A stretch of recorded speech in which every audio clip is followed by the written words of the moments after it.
We're talking squatting with the heel wedge and why it matters and why it can help you improve your pattern and eliminate some knee pain. So here's a super high wedge. This one's foam. You can get this off Amazon for like 35 bucks. They also have a smaller hard. This metal one from Perform Better, it's about 1/4 of an inch. They also make shoes with an elevated heel or offset in it too, like the Nike Romaleos or Adidas, all the CrossFit shoes.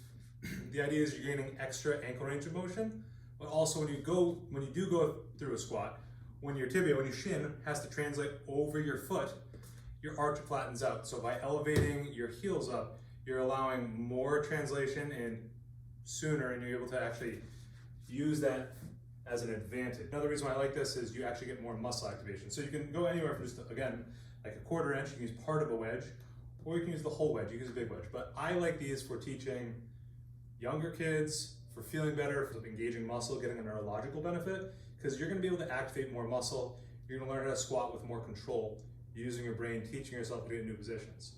One of the cues I like to use in this position too is you're gonna try to tuck your bum from the top, and I want you to feel your heels on the wedge, and you're gonna try to challenge yourself to let your knees go straight forward, as far forward over your toes as you can, without losing that heel pressure. All right, so when you do that, bum stays tucked, pressure through the heel, make sure your hips stay above your feet.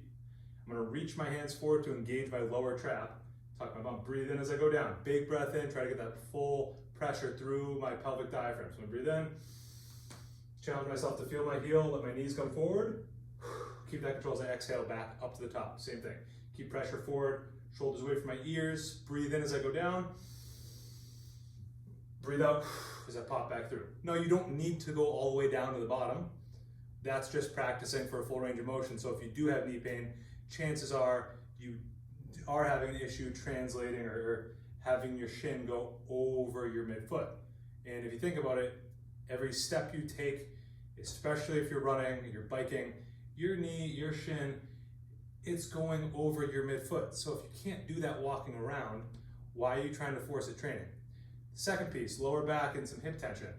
Since my heels are elevated and I have a greater ability to have my knees go forward, I'm gonna be able to keep my hips in a better position, preventing being reliant on an anterior pelvic tilt, which you see some people do when they squat, driving their hips back and just putting pressure on their SI joint and their spine.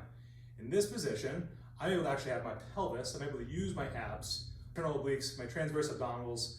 I'm able to take a full breath in, pressurize everything, and let that diaphragm drop down as I breathe in and use my muscle. So I can breathe in, I can use that pressure to my advantage, be able to keep a good posture, so I can teach myself to use all of my muscles with that full range of motion rather than being reliant on bone. And the reason that can be beneficial is because you don't want to just be reliant on being in a full extended position when you're going to do a squat, especially if you're doing a back-loaded or spinal-loaded squat. You do not want that to be one of your only mechanisms for keeping pressure. That's why you see such a prevalent butt wink at the bottom. Butt wink isn't necessarily bad. I think what's bad is when you get reliant on being in a full extension pattern, because in this position, I'm all erectors, I'm all lats and upper traps maybe, if at the back of my back, but if I'm able to use my abs, how they're supposed to be used, I'm gonna be able to use my quads, I'm gonna be able to use my glutes, I'm gonna be able to use my hamstrings, I'm gonna be able to use my brain to decide to drive back up rather than dive bombing, bouncing out of the bottom, and then complaining about my knees being tight and my lower back being tight. You wanna get that neurological adaptation. You wanna be able to control that range of motion as you go through that full squat on your own terms, not just on gravity's terms.